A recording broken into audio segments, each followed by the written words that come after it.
Maganda rin mga bossing. So sa naghahanap po dyan ng hatchback, automatic transmission, baka uubra to sa inyo mga boss. Ang mileage lang neto is only 1,700 mga boss. Galing to ng PS Bank. So hatak to ng bangko. Kulay red yung ating unit mga boss. Oh, nakatutong yung mags niyan. Brand new pa yung kanyang spare tire. May warranty booklet mga boss. Dalawa yung susi. Talaga namang almost brand new mga boss. Ito yung tinatawag na almost brand new mga bossing, no?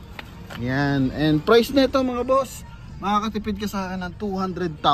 Let's say brand new kukuha mo, ang presyo mga bossing is 823. Pero ito mga bossing is makukuha mo lang sa atin to ng 620 kasama pa yung transfer of ownership. So sa mga interesado, pakita natin kung anong meron dito. And yan mga boss, eto na, sa front area tayo mga bossing. Naka daytime running lights. So hindi na natin pinakita ang plaka kasi may plaka sa likod. Bagong dating lang mga boss. Ano? Yan, available ng plaka na ito. So ito mga bossing, naka daytime running light. Ang ganda ng front area. So B variant to ng Honda Brio.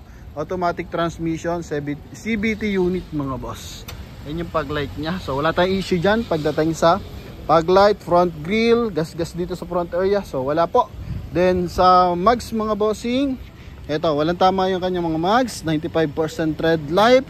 Eto mga boss is R14 na naka 2-tone. Yan, 4-stud yan mga bossing. So may warranty po to kay Honda. Papakita niyo yung kanyang warranty booklet. Dunlop yung kanyang gulong mga boss.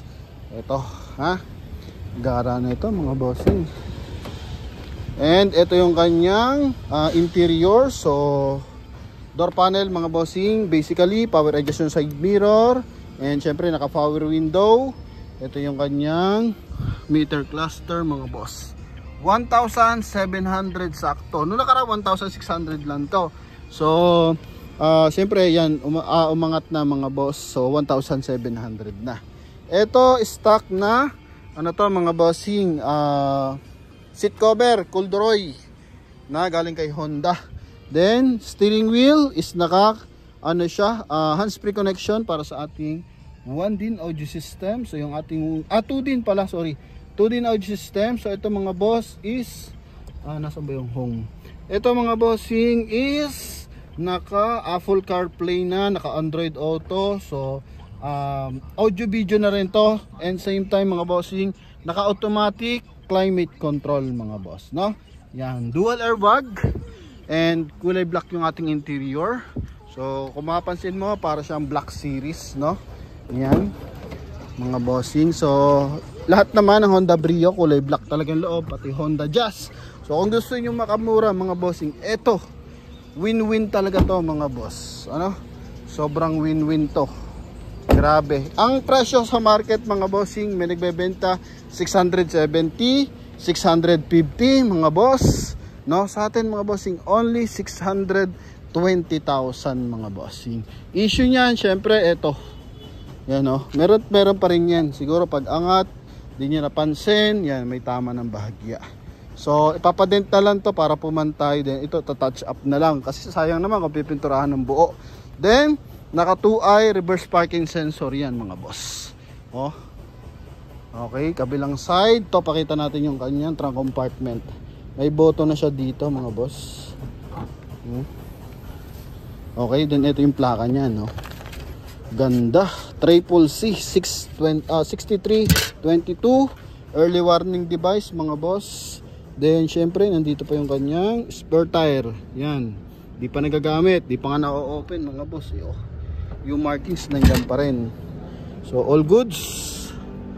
Gara ng loob mga bossing. Walang bahid ng bangga mga boss. Yan, may markings, kompleto pa sa markings. Oh, ha? Okay, so and hindi rin to binaha mga boss.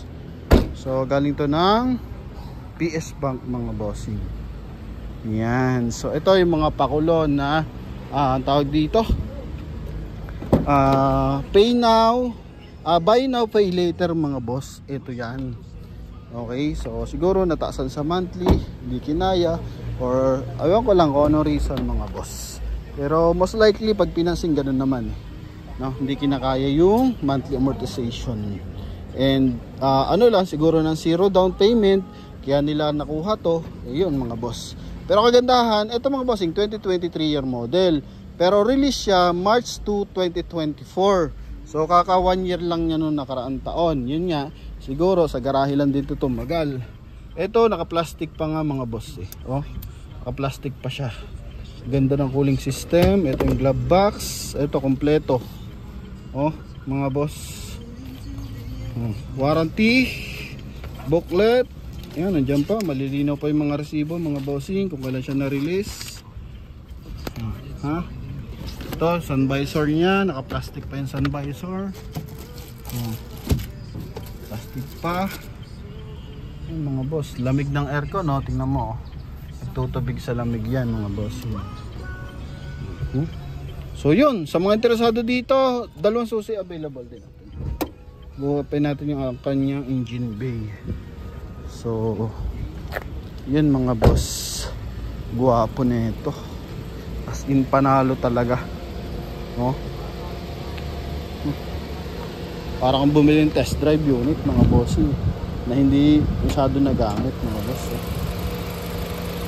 Wow mga boss, ha? Ito. Okay. Ito na yung pumapalit sa just mga bossing. Silipin natin pala yung kanyang engine displacement. I think 1.2 to mga bossing. So para lang makasure tayo, so i-check natin mga boss. Hoping may RCR. Ayun, RCR mga boss. Engine displacement. Yung 1.2. Tama tayo. Okay, so sa Honda Jazz kasi is 1.5. So wala naman na ngayong Honda Jazz. So ang pinagkakaabalahan na ngayon, pinagkakaguluhan is the Honda Brio. Kasi biglang gumanda ang design ng Honda Brio kasi noon late 2016 ata mga boss. Ang Honda Brio kasi yung kanyang backdoor panel buo na bubog mga boss. Hanggang dito bubog. So hindi masyado naging patok yun. Pero yung ganito mga boss, yan, laban na laban. Talagang malakas sa market yan. Kaya sa ating mga buyer na interesado, balik tayo sa engine bay. Pakita lang natin engine bay, no? Yan. Mga buyer natin interesado, ito po talagang sariwa, no? Yan. Meron dito, kaya kaya sa mapping yan. Lahat ng markings nandyan na. Ha? Ito para kang bumili ng brand new mga boss. Dalinis ay. Yan mga boss. Toxic also, walang wala po yan. Gara, stock pa yung kanyang battery 1SM, naka ABS. Grabe naman yun mga boss. Swerte ang makakakuha nito mga boss. Yan 200,000 from the brand new undepreciated price nya. Ito pala meron din ayan, konti lang, konti lang mga boss. Okay. So yan, sa mga buyer nating interesado, best of the best, ito Honda Brio 2023 model, release 2024. Kaya yung umpisa ng warranty na ito is syempre 2024, 2025, 2026, yan mga boss. Okay, and 2027 mga boss. So sa mga bayan natin interesado, tawag lang sa ating contact number na nasa screen. Connected po yan ng Viber and WhatsApp. So thank you very much sa ating mga viewers and subscriber mga boss. Bye bye.